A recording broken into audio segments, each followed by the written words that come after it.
Indian dance form, Bharatiya Natya शैली, नृत्य शैली में मैं संतलाल झा सुमन अपने तमाम विद्वज्जनों का कला के संपूर्ण भेदों को जानने वाले, रसों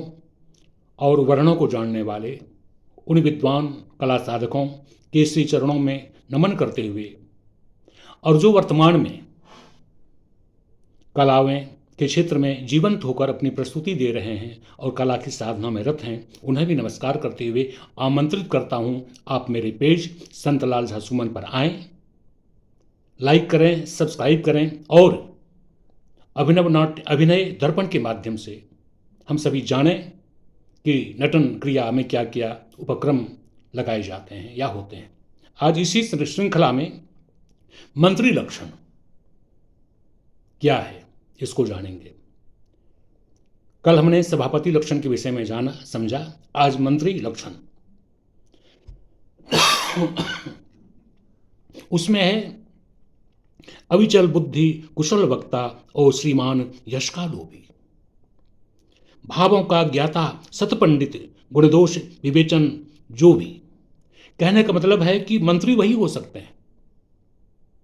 सभापति के बाद मंत्री समारोह में आते हैं या नटन क्रिया जहाँ कहीं भी होता है, संगीत के जहाँ कहीं समारोह होते हैं, उसमें नियम विधान है और वह कैसे हो? अविचल बुद्धि, जो तटस्थ रहने वाला हो, और कुशल वक्ता, उनमें सारे गुण एक वक्ता के होने चाहिए। श्रीमान यश का लोभी, उन्हें बाकी कोई लोभ नहीं, बस यश प्राप्त हो, सम्मान की प्राप्ति हो। इसके साथ ही भाव रसों का ज्ञाता हो, रस क्या होते हैं, छंद क्या होते हैं, ताल क्या होता है, लय क्या होते हैं, रसानुकूल भावों का प्रदर्शन कैसे किया जाता है, इन सारी बातों की बारीकी से जिनके पास जानकारी हो, अध्ययन क्या हुआ हो, और सतपंडित, सदज्ञानी हो, सत्यवक्ता हो और गुणदोष में विवेचन करने वाले हों।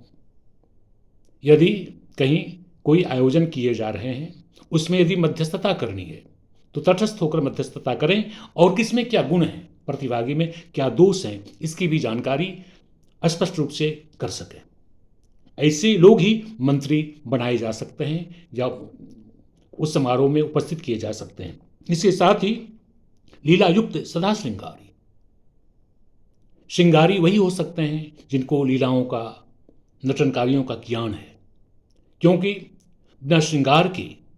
हम नटन क्रिया को साकार रूप नहीं दे सकते। वस्त्राभूषण के साथ साथ रूप सज्जा जिसको कहते हैं वह भी आवश्यक होता है, तो वह सदा श्रृंगारी हो और लीलायुक्त हो, यानी दूर से ही पता चले कि आप में विद्वता है, आप कला साधक हैं। इसके साथ ही न्याय जिसे निष्पक्ष भाता, कहीं भी निष्पक्ष न्याय करने की समर्थ जिसमें हो, करने की योग्यता जिसमें हो, तटस्थ रहने की योग्यता जिसमें, और भाषा वेद विलक्षण सुकवि सुहृदय मंत्री चुना जाता, जो भाषा विज्ञ हो और सहृदयी हो, उसको ही मंत्री चुना जाने का विधान है। तो यह अभिनय दर्पण में हमारे कला साधक और अमर नृत्य के प्रणेता के स्वर यही कहते हैं कि हम सभी कैसे मंत्री का लक्षण क्या होते हैं, क्या होना चाहिए, उनका चुनाव कैसे करें, ताकि नटन क्रिया को हम सभी समारोह पूर्वक जहाँ कहीं भी नियमानुकूल मना सकें। इसी के साथ आज मैं अपने वाणी को यही विराम देता हूँ और आशा करता हूँ आप सभी इसका लाभ अवश्य उठाएंगे, और यदि कोई वैसी बातें हों तो मुझे सलाह देकर जरूर उपकृत करने का प्रयास करेंगे। जय श्री कृष्ण।